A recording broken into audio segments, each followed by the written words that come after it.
بسم اللہ الرحمن الرحیم۔ گزشتہ نشست کے اندر تاریخ قرآن کے حوالے سے بات چل رہی تھی ہماری، اور وہ ابھی مکمل نہیں ہوئی تھی۔ امید ہے انشاءاللہ تعالی آج اس کو مکمل کر لیں گے۔ گزشتہ نشست کے اندر اب تک جو بات ہوئی تھی، قرآن شریف کی تاریخ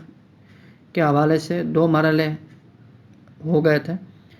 یعنی ایک مرحلہ تو وہ تھا جس میں آپ صلی اللہ علیہ وسلم کے زمانے میں جو کام ہوا قرآن کے اوپر، اس کا خلاصہ یہ رکھ لیں کہ زیادہ تر کام تو یہ تھا کہ حافظہ یعنی ذہنوں کے اندر، سینوں میں اس کو محفوظ رکھا گیا، اور کتابت کا بھی کام کیا گیا، لیکن وہ مختلف متفرق چیزوں پر تھا، منتشر تھا۔ پھر اس کے بعد ابو بکر صدیق رضی اللہ تعالیٰ عنہ کے زمانے میں حضرت زید بن ثابت رضی اللہ تعالیٰ عنہ نے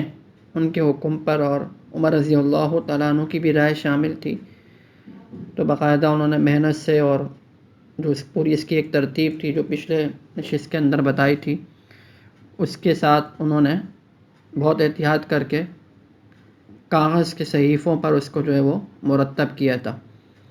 اور ہر سورت کو علیحدہ صحیفے میں انہوں نے لکھی تھی۔ تو یہ 2 مرحلے تھے۔ تیسرا مرحلہ بھی ہوا اس کے بعد، لیکن تیسرے مرحلے سے پہلے کچھ باتیں ایسی ہیں جو میں سمجھتا ہوں کہ اس تیسرے مرحلے کو سمجھنے کے لیے مفید ہوں گی، کیونکہ اس کے بغیر ممکن ہے کہ تیسرے مرحلے میں جو کام ہوا وہ شاید سمجھ میں نہ آ سکے۔ تو اسی لیے تیسرے مرحلے پر جانے سے پہلے، یعنی جو عثمان رضی اللہ تعالیٰ عنہ کے زمانے میں ہوا تھا نا تیسرا کام قرآن کے حوالے سے، اس سے پہلے یہ سمجھ لیں، ایک حدیث ہے آپ صلی اللہ علیہ وسلم کی، اس کو تھوڑا سمجھنے کی ضرورت ہے۔ وہ حدیث یہ ہے، صحیح بخاری کی حدیث ہے، کہ آپ صلی اللہ علیہ وسلم کا ارشاد ہے، ان ھذا القرآن انزل علی 7 احرف فاقرؤوا ما تیسر منہ۔ یہ اس کے عربی الفاظ ہیں۔ مطلب یہ کہ قرآن جو ہے وہ 7 حروف پر نازل کیا گیا ہے، پس اس میں سے جو تمہارے لیے آسان ہو اس طریقے سے پڑھ لو۔ یہ ایک حدیث ہے آپ صلی اللہ علیہ وسلم کی۔ آپ میں سے شاید کچھ لوگ ایسے ہوں گے جنہوں نے سنی ہوگی مختلف قراتیں ہوتی ہیں نا، جیسے ہمارے ہاں جو قرات پڑھی جاتی ہے، جو ہمارے نسخے کے اندر ہے، وہ حفظ کی قرات ہے، جو ہمارے ہاں عموماً مساجد میں ائمہ کرام تراویح میں، اور جو حافظ بنتے ہیں ہمارے ہاں، وہ حفظ کی قرات کے اندر بنتے ہیں، یہ حفظ کی قرات کہلاتی ہے۔ اسی طریقے سے کچھ قراتیں اور بھی ہیں، کچھ لہجے ہیں، کچھ نوعیتیں ہیں، کچھ فرق ہے الفاظ کا۔ آپ نے سنا ہوگا، آپ میں سے کسی نے، جیسے والشمس وضحاھا قرآن کی ایک آیت ہے، لیکن بعض ملکوں کے اندر جو ہے وہ وضحیھا اس طرح پڑھا جاتا ہے اس کو۔ والقمر اذا تلاھا یہ لفظ ہے تو اس کو تلیھا پڑھتے ہیں۔ اس طرح قرآن میں لفظ وتمت کلمۃ تو اس کو کلماتو پڑھتے ہیں۔ یہ جو قراتیں ہوتی ہیں نا، مختلف قراتیں، اور یہ ایسی تبدیلی ہوتی ہے کہ اس سے معنی میں کوئی خاص فرق نہیں آتا، یعنی ایسا نہیں ہے کہ مطلب بالکل تبدیلی ہو جائے کہ نماز ہی نہ ہو، ایسی کوئی بات نہیں ہوتی۔ تو یہ میں سمجھا رہا ہوں کہ ابھی جو اس موضوع پر بات کر رہا ہوں میں تیسرے مرحلے سے پہلے، یہ تھوڑی اس کی وضاحت کر رہا ہوں میں۔ تو حدیث ہے آپ صلی اللہ علیہ وسلم کی کہ قرآن جو ہے وہ 7 حروف پر نازل کیا گیا ہے، پس اس میں سے جو تمہارے لیے آسان ہو اس طریقے سے پڑھ لو۔ یہ حدیث ہے آپ صلی اللہ علیہ وسلم کی، بالکل صحیح حدیث ہے۔ اب یہ جو فرمایا نا حدیث کے اندر کہ 7 حروف پر نازل کیا گیا، یہ 7 حروف کا کیا مطلب ہے؟ تو اس کی بہت سارے اقوال ہیں، مختلف تشریحات ہیں، لیکن جو راجح ترین تشریح ہے یعنی مستند، وہ یہی ہے کہ 7 حروف سے مراد یہ ہے کہ جو مختلف قراتیں ہیں ان کی 7 نوعیتیں ہیں، 7 نوعیتیں مراد ہیں۔ یعنی یہ مطلب نہیں ہے کہ قراتیں 7 ہیں، 7 حروف قرآن نازل کیا گیا 7 حروف پر، اس کا یہ مطلب نہیں ہے کہ 7 قراتیں ہیں، کیونکہ قراتیں تو بہت ساری تھی۔ لیکن 7 نوعیتیں تھیں، یعنی وہ 7 نوعیتوں پر منحصر تھی، جو قراتیں تھیں نا جتنی، وہ 7 نوعیتوں پر منحصر تھی، جس کی تفصیل میں آگے تھوڑا سا بتاتا ہوں۔ یعنی وہ 7 نوعیتیں کیا تھی جس کی وجہ سے قراتیں مختلف ہو رہی تھی؟ ان میں سے ایک نوعیت یہ تھی کہ اسم کا اختلاف تھا۔ کیا مطلب؟ کسی قرات کے اندر کوئی اسم اگر مفرد استعمال ہوا ہے تو دوسری قرات کے اندر وہ جمع استعمال ہوا ہے، کسی قرات کے اندر وہ تثنیہ استعمال ہوا ہے۔ جیسے میں نے کہا نا، قرآن کی آیت ہے وَتَمَّتْ کَلِمَتُ، تو ایک قرات کے اندر تو کلیمت ہے، تو دوسری قرات کے اندر کلمات جمع استعمال ہوا ہے۔ کوئی مذکر استعمال ہوا ہے تو کوئی مؤنث استعمال ہوا ہے کسی قرات میں۔ تو ایک نوعیت تو یہ تھی۔ تو اب غور کریں نا، تو یہ قراتیں تو بہت زیادہ بن رہی ہیں، 7 سے بھی زیادہ ہو رہی ہیں، لیکن نوعیتوں کی ایک قسم کیا ہے؟ ایک قسم یہ کہ اسماء کا اختلاف۔ اسماء کہتے ہیں اسم، یعنی کہ یہ جو ہوتے ہیں مفرد، تثنیہ، جمع، ان کو کہتے ہیں اسماء۔ ایک اختلاف کی نوعیت یہ تھی، اور ایک اختلاف کی نوعیت یعنی قراتوں میں جو اختلاف تھا اس کی ایک نوعیت یہ تھی افعال کا اختلاف، فعل کا اختلاف۔ یعنی اگر کسی جگہ جو ہے وہ صیغے سے مراد آپ یوں سمجھ لیں کوئی سینٹینس، جسے انگلش میں کہا جاتا ہے کوئی جملہ پاسٹ کا استعمال ہوا ہے، تو کسی قرات کے اندر اسے فیوچر کے طور پر استعمال کیا گیا ہے، فیوچر کا سینٹینس استعمال ہوا ہے۔ مثال کے طور پہ قرآن کی ایک آیت ہے ربنا باعد بین اسفارنا۔ باعد جو ہے یہ امر کا صیغہ، یعنی کہ امر کا لفظ ہے، یہ یعنی حکم دیا جا رہا ہے اس میں۔ اور ایک قرات کے اندر استعمال ہوا ہے یہ بعد استعمال ہوا ہے، یعنی پاسٹ کا جو ہے وہ جملہ استعمال ہوا ہے۔ تو ایک اختلاف کی کیا نام ہے قرات نوعیت یہ بھی تھی۔ اسی طریقے سے ایک اختلاف کی نوعیت جو تھی وہ یہ تھی کہ اعراب کا اختلاف۔ کوئی بھی بات سمجھ میں نہ آئے نا درمیان میں تو روک سکتے ہیں، جیسے ہماری پچھلی نشست کے اندر بھی بعض ساتھیوں نے جو ہے بیچ ہی میں سوالات کیے، تو اسی لیے درمیان میں اگر یہ بات چل رہی ہے کوئی بات سمجھ میں نہ آئے تو دوبارہ اس کو میں ریپیٹ بھی کر دوں گا۔ تو اسی طریقے سے ایک جو اختلاف کی نوعیت تھی وہ اعراب کا اختلاف تھا، یعنی ہر اعراب ہوتا ہے نا، زبر زیر پیش، ان میں اختلاف۔ مثال کے طور پر قرآن کی ایک آیت ہے نا ذو العرش المجید، اما پارے میں ذو العرش المجید ایک قرات کے اندر ہے، اور ایک قرات کے اندر ہے ذو العرش المجیدی، ٹھیک ہے۔ اور اسی طریقے سے ایک جو یعنی کہ اختلاف قرات کی جو نوعیت تھی وہ یہ تھی کہ الفاظ کی کمی بیشی کا اختلاف تھا، یعنی ایک قرات میں کوئی لفظ کم استعمال ہوا ہے تو دوسری قرات میں وہ لفظ زیادہ استعمال ہو گیا۔ مثال کے طور پر سورۃ اللیل کی ایک آیت ہے اما پارے میں وما خلق الذکر والانثی۔ اب ایک قرات جو ہم پڑھتے ہیں اس میں ایسا ہی ہے وما خلق الذکر والانثی، لیکن ایک قرات ایسی ہے کہ اس میں وما خلق کے الفاظ نہیں ہیں، بلکہ یوں ہیں والذکر والانثی، یعنی ما خلق کے الفاظ نہیں ہیں۔ ایک قرات میں تجری من تحتها الانہار ہے، تو ایک قرات میں تجری تحتها الانہار، یعنی من نہیں ہے۔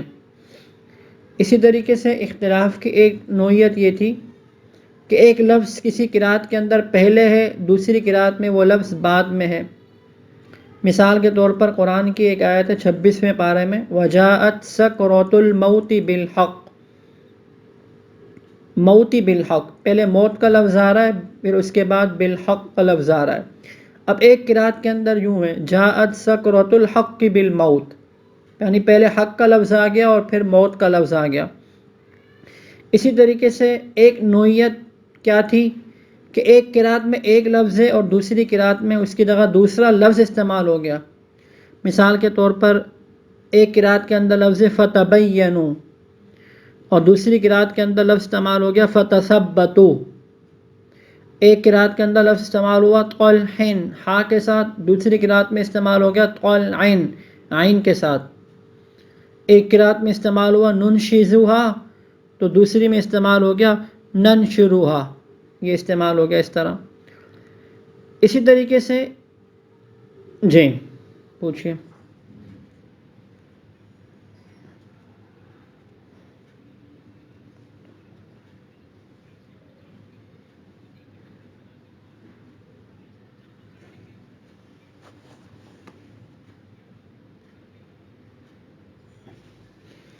جی جی، یہ بات آگے آ رہی ہے نا،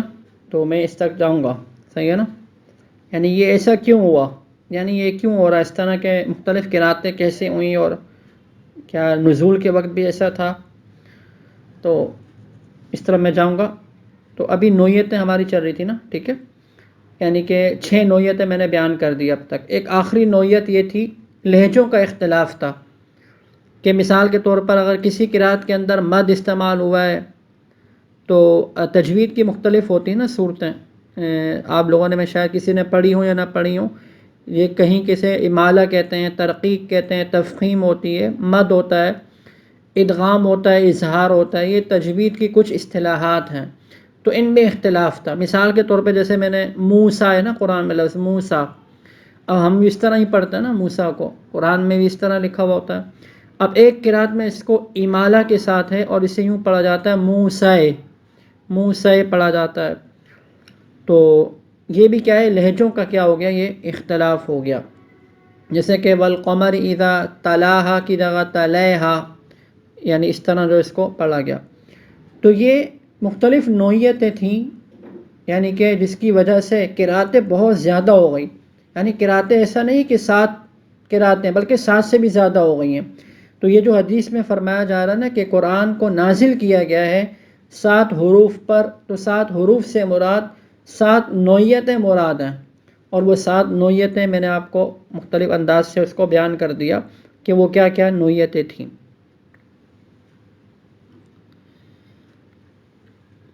اچھا، یہ جو بات ہے نا، یہ کہ 7 نوعیتیں یعنی کہ تھیں، 7 نوعیتوں پر تھا، قراتیں بہت زیادہ ہو گئی تھی، تو اس کی وجہ یہ ہے، خود حدیث سے معلوم ہوتی ہے کہ یہ جو ہے نا اس میں آسانی پیدا کرنا مقصد تھا امت کے لیے۔ یعنی خود روایت سے معلوم ہوتا ہے کہ آپ صلی اللہ علیہ وسلم نے یعنی کہ آسانی کا مطالبہ کیا تھا، آسانی طلب کی تھی،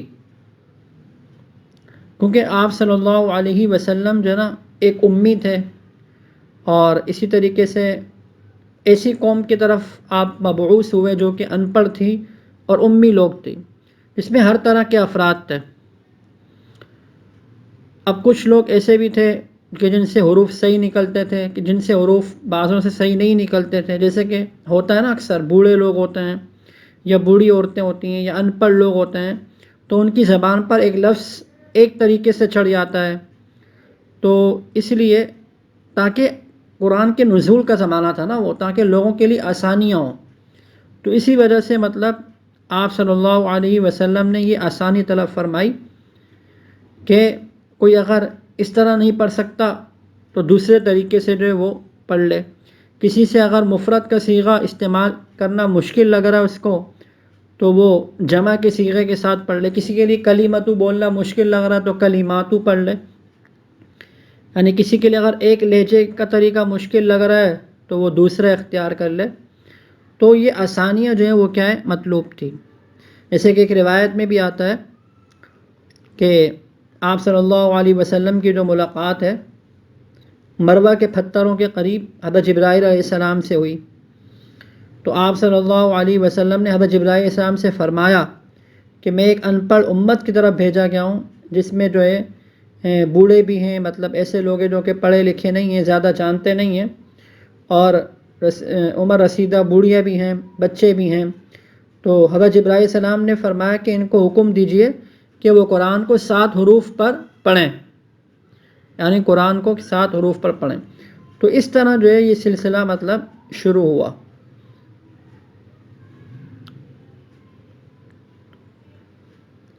اب سوال یہ پیدا ہوتا ہے کہ یہ جو 7 حروف کی بات ہے، یعنی کیا یہ ابھی بھی محفوظ ہیں یا نہیں ہے، یعنی آج تک بھی ہے یا نہیں ہے؟ تو جیسے میں نے کہا نا کہ مختلف ملکوں میں تو باقاعدہ پورے نسخے اس طرح جاری ہوئے ہیں کہ کسی ایک امام کی قرات پر جو ہے وہ پورا نسخہ، جیسے ہمارے ہاں جو قرات ہے نا یہ حفظ کی قرات کہلاتی ہے، پورا نسخہ اس پر موجود ہے، بہت سارے نسخے ہیں۔ اسی طریقے سے کسی ایک قرات کے اوپر پورا نسخے بھی چھپ چکے ہیں۔ بعض مرتبہ مسجد نبوی میں آپ جائیں، وہاں کوئی نسخہ اٹھائیں، خاص طور پہ جو حفاظ ہیں تو وہ پہچان جائیں گے کہ یہ لفظ جو ہے وہ حفظ کی روایت کا نہیں ہے بلکہ کسی اور روایت کا ہے، کسی اور قرات کا ہے۔ تو بعض مقامات پہ اس پہ کافی کام بھی ہوا ہے، اور تو یہ چیزیں ابھی بھی محفوظ ہیں، یعنی کہ ساتوں حروف آج بھی پوری طرح محفوظ ہیں اور باقی ہیں، اور ان کی تلاوت بھی کی جاتی ہے۔ لیکن چونکہ قرأتیں بہت زیادہ ہیں نا، قرأتیں تو میں نے کہا نا کہ بہت زیادہ بن جاتی ہیں، 7 سے بھی زیادہ، تو ایسا ہوا کہ کچھ قرأتیں ایسی بھی تھیں کہ جن میں مرادف یعنی ایک دوسرے سے ملتے جلتے لفظ تھے نا، مطلب یعنی ایک لفظ ہے نا عربی کے اندر، عربی میں آپ نے ایک کسی کو بلانا ہے کہ قریب آ جاؤ، تو اس قریب آنے کے لیے ایک لفظ استعمال ہوتا ہے ادنو، اور ایک لفظ استعمال ہوتا ہے ہلما، یہ 2 لفظ استعمال ہوتے ہیں۔ اب ہوتا یہ تھا کہ کوئی ہلما استعمال کرتا ہے اس کے لیے، کوئی ادنو استعمال کرتا ہے، تو اسی طریقے سے یعنی کہ اگر کوئی کسی ایک کام کے لیے بہت سارے لفظ ہوں تو پھر ہر کوئی جس میں آسانی لگتی تھی وہ استعمال کرتا تھا، تو اس میں کیا نام ہے تبدیلی کر دی گئی، یعنی جو مرادف لفظ تھے نا، مطلب ان میں کیا نام ہے یعنی کہ وہ والی قرأتیں اب نہیں رہی ہیں، کیونکہ قرأتوں کے اختلافات کی تعداد بہت زیادہ تھی اور مرادف الفاظ تو بہت سارے ہیں نا۔ مثال کے طور پہ عربی میں اگر آنکھ ہے، آنکھ کے معنی تو عین کے آتے ہیں نا، عین، لیکن آپ کو پتہ ہے کہ عین کا جو لفظ ہے عربی کے اندر یہ بہت سارے معنوں میں استعمال ہوتا ہے،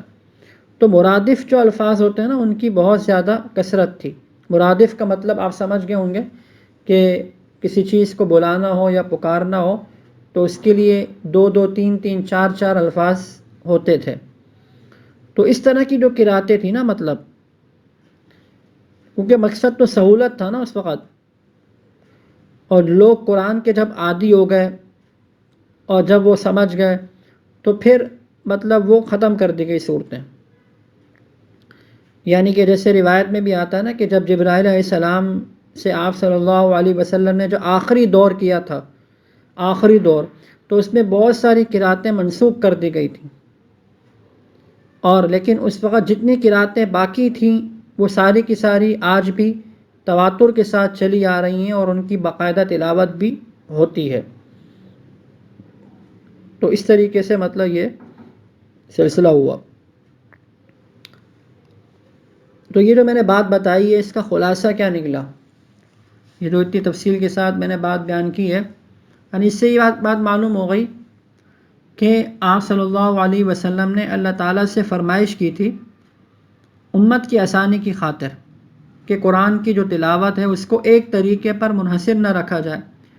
بلکہ مختلف طریقوں سے پڑھنے کی اسے اجازت دی جائے۔ تو اسی وجہ سے جو ہے کیا نام ہے قرآن شریف 7 حروف پر نازل کیا گیا، اور 7 حروف پر نازل کرنے کا مطلب یہی ہے کہ 7 قسم کی نوعیتیں تھیں قرأت کے اختلاف کی، مختلف قرأتیں تھیں جو کہ 7 نوعیتوں پر منحصر تھی۔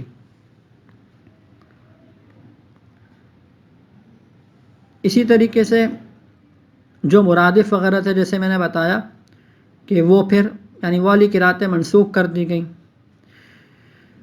کیونکہ اہل عرب قرآن سے آہستہ آہستہ مانوس ہوتے چلے گئے نا، تو اس وجہ سے یہ قسم کم ہوتی گئی، یعنی مرادف والی جو صورت تھی وہ کم ہوتی گئی۔ تو یہ ایک بحث تھی جو میں نے کیا نام ہے بتائی ہے تیسرے مرحلے کو شروع کرنے سے پہلے، تاکہ تیسرا مرحلہ ہمیں اچھے طریقے سے سمجھ میں آ جائے کہ تیسرے مرحلے میں کیا کام ہوا، یعنی حضرت عثمان رضی اللہ تعالیٰ عنہ کے زمانے میں ہوا تھا۔ تیسرا مرحلہ عثمان رضی اللہ تعالیٰ عنہ کے دور میں یہ ہوا کہ کیونکہ اسلام تیزی کے ساتھ پھیل گیا تھا نا، ظاہری بات ہے کہ تیسرے خلیفہ تھے اس وقت، اور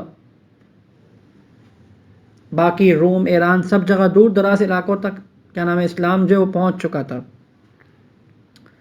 اب ہوتا یہ تھا کہ جو ہر علاقے کے جو لوگ مسلمان ہوتے تھے نا نئے نئے، تو وہ جو مجاہدین ہوتے تھے یا تاجر وغیرہ ہوتے تھے تو ان سے قرآن سیکھتے تھے، اور سیکھنے کے بعد وہ اللہ تعالیٰ ان کو اسلام کی دولت بھی جو ہے عطا فرما دیتے تھے، یعنی ان لوگوں سے مطلب سیکھتے تھے کہ جن کو اسلام کی دولت حاصل تھی۔ اور یہ ہم نے ابھی بات پڑھی ہے کہ قرآن شریف جو ہے وہ 7 حروف پر نازل کیا گیا ہے، یعنی مختلف قرأتیں تھیں۔ تو اس لیے ہر صحابی نے اپنے شاگردوں کو اسی قرات کے مطابق قرآن پڑھایا ہوتا تھا جس کے مطابق خود اس نے حضور صلی اللہ علیہ وسلم سے پڑھا تھا۔ تو یہ جو قراتوں کا اختلاف تھا نا، یہ دور دراز ملکوں تک پہنچ گیا، یعنی کہ مختلف قراتیں گویا کہ ملکوں کے اندر رائج ہونے لگی، یہاں تک کہ جھگڑے بھی پیش آنے لگے کہ کچھ لوگ اپنی قرات کو صحیح کہنے لگے اور کچھ لوگ دوسروں کی قرات کو غلط کہنے لگے اور اپنی قرات کو صحیح کہنے لگے۔ اب ان جھگڑوں سے ایک طرف تو یہ خطرہ تھا نا کہ لوگ قرآن کریم کی جو متواتر قراتیں ہیں ان کو غلط نہ قرار دے دیں، یعنی لوگ اسی کو مطلب کیا کریں، غلط قرار، حالانکہ وہ غلط تو نہیں تھی نا، وہ بھی صحیح تھی، صحیح حدیث سے معلوم ہے، جیسے ابھی آپ کے سامنے تفصیل کے ساتھ بات معلوم ہوئی ہے۔ تو اسی وجہ سے یہ خطرہ تھا۔ تو عثمان رضی اللہ تعالیٰ عنہ نے یعنی کہ جب یہ بات دیکھی کہ لوگ جو ہے وہ جھگڑے کر رہے ہیں، کافی یعنی اختلاف ہو رہا ہے ملکوں میں لوگوں کے درمیان، اور کوئی ایک کی قرات کو صحیح کہہ رہا ہے تو کوئی دوسرے کی قرات کو کیا ہے، غلط کہہ رہا ہے، تو عثمان رضی اللہ تعالیٰ عنہ نے ایک دن لوگوں کو جمع کیا اور اس میں انہوں نے لوگوں کو خطبہ دیا، بیان کیا اس میں، اور لوگوں کو بتایا کہ میں نے سنا ہے کہ لوگ کیا نام ہے ایک دوسرے کی تکذیب کرتے ہیں، ایک دوسرے سے اختلاف کرتے ہیں، لہٰذا تم لوگ ایسا کرو کہ سب مل کر قرآن کا ایسا نسخہ تیار کرو کہ جو سب لوگوں کے لیے کیا ہو، واجب الاقتداء ہو، یعنی سب کے سب اس کی پیروی کریں۔ اور یہ انہوں نے خطبہ دیا، اور انہوں نے پھر حفصہ رضی اللہ تعالیٰ عنہ جو امہات المومنین میں سے ہیں اور عمر رضی اللہ تعالیٰ عنہ کی صاحبزادی ہیں، حفصہ رضی اللہ تعالیٰ عنہ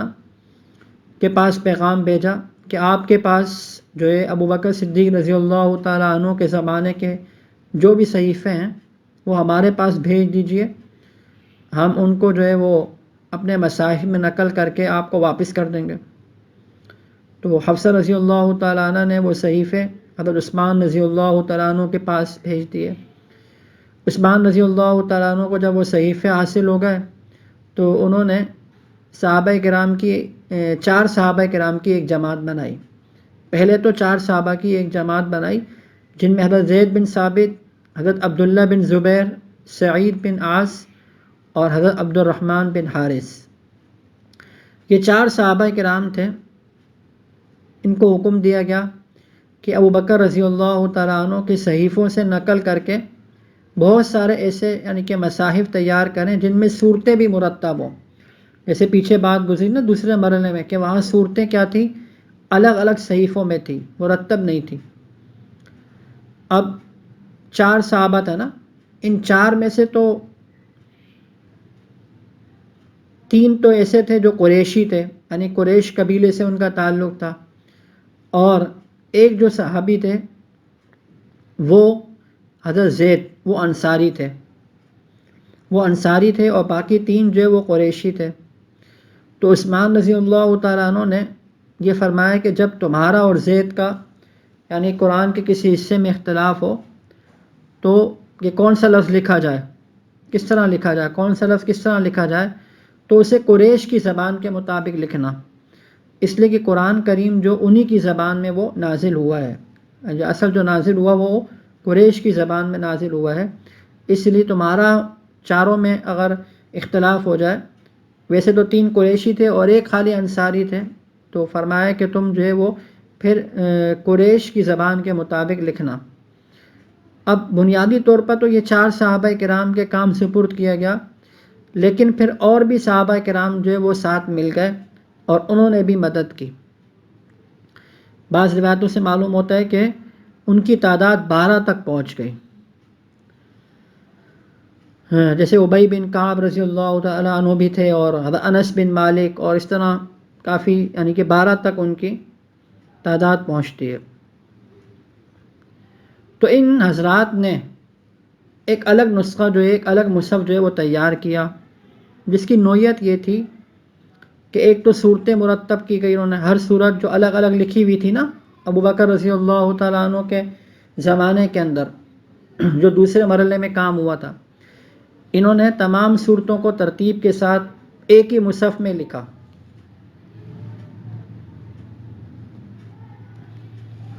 ایک تو یہ کام ہوا. اور اسی طریقے سے جی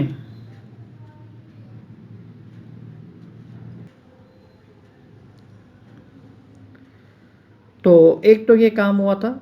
عثمان رضی اللہ عنہ کے زمانے میں کہ صورتوں کو ترتیب کے ساتھ ایک ہی مصحف میں لکھا تھا.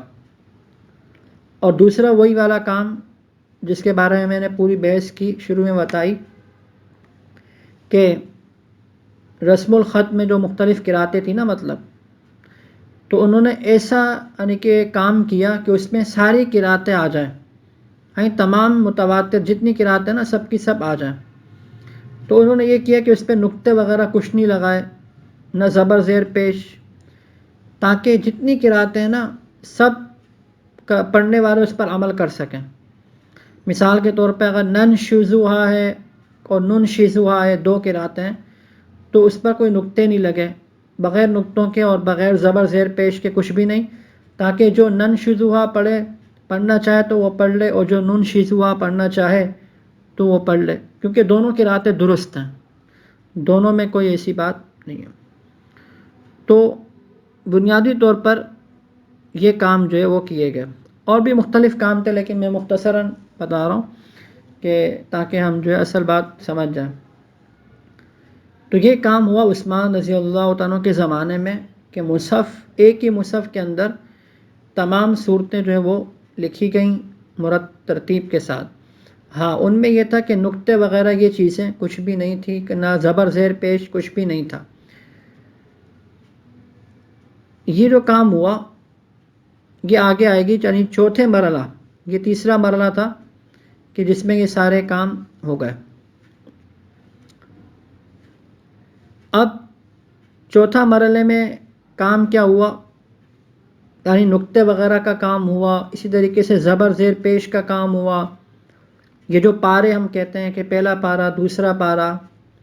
یہ کام ہوئے، یہ بعد کے لوگوں نے کیے. اگرچہ اس میں تھوڑا بہت اختلاف بھی ملتا ہے کہ مثلا نقطے جو ہے نقطے، یعنی کہ عرب میں تو یہ تھا نا کہ نقطوں کا عموماً رواج نہیں تھا، یعنی کوئی لکھنے والا اگر لکھتا تو بس خالی حروف لکھ دیتے تھے وہ لوگ. تو کیونکہ وہ پڑھنے کے اس طرح عادی تھے کہ انہیں نقطوں وغیرہ کی ضرورت نہیں تھی. بلکہ بس اوقات تو یہ بھی سننے میں آتا ہے کہ ان کو نقطے ڈالنے کو مایوس سمجھا جاتا تھا ان کے ہاں. تو باہر اسی طریقے سے مصاحف عثمانی جو تھے، عثمان رضی اللہ عنہ کے مرتب کردہ جو مصحف تھے، وہ بھی سارے کیا تھے، نقطوں سے خالی تھے. تو یہ نقطے جو ہے ڈالے گئے بعد میں. اب یہ کس نے ڈالے، یعنی یہ کارنامہ جو ہے وہ کس نے انجام دیا، تو اس میں اختلاف ہے. بعض لوگ کہتے ہیں کہ یہ کام علی رضی اللہ تعالیٰ عنہ کے ماتحت ہوا، یعنی ان کے حکم سے ہوا ان کے زمانے میں. بعض لوگوں نے ابو الاسود دولی رحمہ اللہ گزرے ایک، تو انہوں نے یہ کام کیا. اور بعض لوگوں نے کہا کہ عبد الملک بن مروان کی فرمائش پر یہ کام ہوا، اور بعض نے یہ بھی کہا کہ حجاج بن یوسف نے جو ہے یہ کام کیا. بہرحال اس میں اختلاف ہے کہ یہ کام کس نے کیا. تو یہ بعد میں یعنی کہ کام ہوا، عثمان رضی اللہ تعالیٰ عنہ کے زمانے میں نہیں تھا. ان کا جو کام تھا وہ ہم نے مختصراً پڑھ لیا اور سمجھ لیا. اسی طریقے سے جو حرکتیں تھیں یعنی زبر زیر پیش وغیرہ، تو اس میں بھی اختلاف ہے کہ یہ حرکتیں کس نے لگائی، یعنی زبر زیر وغیرہ. یہ کسی نے کہا کہ حجاج بن یوسف نے جو یہ کام کیا تھا، اور بعض لوگوں نے اور مختلف نام جو ہے وہ ذکر کیے ہیں. اسی طریقے سے منزلیں ہوتی نا، منزلیں، 7 منزلیں آپ دیکھتے ہیں قرآن میں، منزل لکھا ہوتا ہے پیج میں آخر میں نا، منزل 7 منزلیں ہیں نا. تو یہ کیا ہے، یعنی کہ 7 منزلیں، اس کی کیا مطلب وہ ہے. تو دیکھیں جو صحابہ کرام تھے نا اور تابعین، یعنی جو ان کے بعد گزرے ہیں، تو ان کا یہ معمول تھا کہ وہ ہر ہفتے ایک قرآن کریم ختم کر لیا کرتے تھے. یہ ان کا عام معمول تھا صحابہ کرام کا. تو انہوں نے روزانہ تلاوت کی ایک مقدار مقرر کر رکھی تھی کہ تو اس کو انہوں نے منزل کا نام دے دیا تھا، کیونکہ ان کے ہاں تو یہ معمول تھا نا کہ ہفتے میں ایک قرآن پڑھنا ہے، تو جو مقدار متعین کی تھی وہ ایک منزل کہلاتی تھی، تو اس وجہ سے اس کی پھر 7 منزلیں ہو گئی، تو اس طرح جو ہے منزلیں یعنی کہ ہو گئی۔ اسی طریقے سے پارے وغیرہ ہوتے ہیں، آج کل 30 پارے ہیں نا قرآن کے، 30 پارے کہا جاتا ہے، تو یہ بچوں کو پڑھانے کی آسانی کے مطلب خیال سے جو ہے وہ اس طرح کیا گیا، یعنی 30 حصوں پر اس کو تقسیم کر دیا گیا، 30 برابر حصوں پر۔ جیسے عموماً آپ نے دیکھا ہوگا جو قرآن شریف 15 لائن والا ہوتا ہے تو اس میں ہر پارہ 20 صفحات پر ہوتا ہے، اما پارے میں بھی کچھ زیادہ ہے، اما پارے میں صفحات زیادہ ہیں کیونکہ وہاں صورتیں زیادہ ہیں، یعنی کہ بالکل برابر سرابر 30 پاروں کو تقسیم کیا گیا۔ یہ اسبات میں کام ہوا آسانی کے لیے۔ اب یہ کام کس نے کیا، یعنی 30 پاروں کی جو تقسیم تھی، تو بعض لوگ یہ بھی کہتے ہیں کہ عثمان رضی اللہ تعالیٰ عنہ نے جس وقت وہ صحیفے نقل کروا رہے تھے تو اس وقت انہوں نے 30 مختلف صحیفوں میں یہ بھی لکھوا دیا تھا کہ یہ ایک پارہ، یہ دوسرا پارہ، یہ تیسرا پارہ، لیکن یہ بعض لوگوں کی رائے ہے، لیکن اس کی کوئی دلیل وغیرہ کوئی ایسی نظر سے گزری نہیں، کوئی ایسی بات نہیں ہے، تو اس میں بھی اختلاف ہے۔ اور بعض لوگ یہ بھی کہتے ہیں کہ قرآن کے جو 30 پارے ہیں نا، یہ بس لوگوں میں مشہور ہو گئے ہیں کہ بعد کے لوگوں نے آسانی کے لیے مرتب کر لیے ہیں تاکہ حفظ کرنا، ان کو پڑھنا جو ہے وہ لوگوں کے لیے آسان ہو جائے، اور بظاہر بھی یہی معلوم ہوتا ہے کہ یہ صحابہ کے دور کے بعد تعلیم کی سہولت کے لیے جو ہے یہ کام کیا گیا، اور اس میں کوئی ایسا حرج بھی نہیں ہے، کسی نے اگر کر بھی دیا ہو کہ پاروں کو تقسیم کر دیا گیا ہو تو ایسی کوئی بات نہیں ہے، کیونکہ اس میں نہ قرآن کے کسی حرف کی کمی کا وہ ہوتی ہے اور نہ ہی کسی لفظ کی کمی کا، کوئی ایسی بات نہیں ہے، تو یہ ایک پھر سلسلہ چلتا ہوا ہے اور آج تک چلا ہوا آ رہا ہے کہ 30 پارے ہیں۔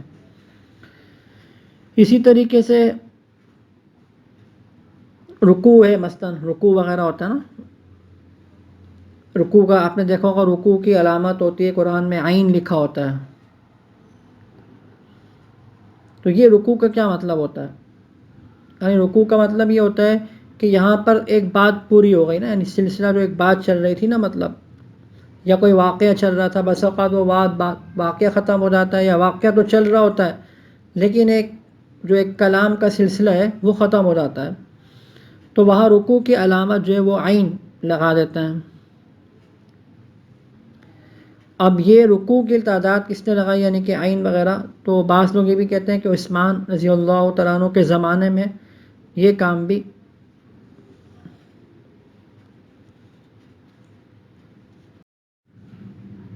تو یہ مختلف یعنی کہ مراحل تھے جو میں نے بتایا آپ کو، پہلا مرحلہ، دوسرا مرحلہ، تیسرا مرحلہ، چوتھا مرحلہ اور پھر 5واں مرحلہ تھا، اس میں طباعت کا جو ہے وہ کام کیا گیا۔ تو امید ہے کہ اس سے کافی حد تک، کیونکہ میں نے مختصر بتایا ہے، باقی تو اس موضوع کے اوپر جیسے میں نے بتایا نا 7 حروف کی جو بحث ہے، میں نے اس کو نہایت مختصر بتایا، اس کے اوپر پوری کتابیں لکھی گئی ہیں باقاعدہ، اور بڑی اس کے اوپر مباحث ہیں، اور یہ مشکل بحث تصور کی جاتی ہے، یہ جو ہے نا 7 حروف پر نازل کیا گیا، اور لیکن میں نے اس کو مختصر سے سمجھانے کی کوشش کی ہے،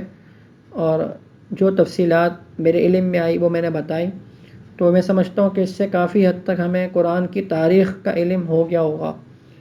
تو ابھی کوئی بات اگر رہ گئی ہو یا سمجھ میں نہ آئی ہو تو وہ پوچھ سکتے ہیں، اور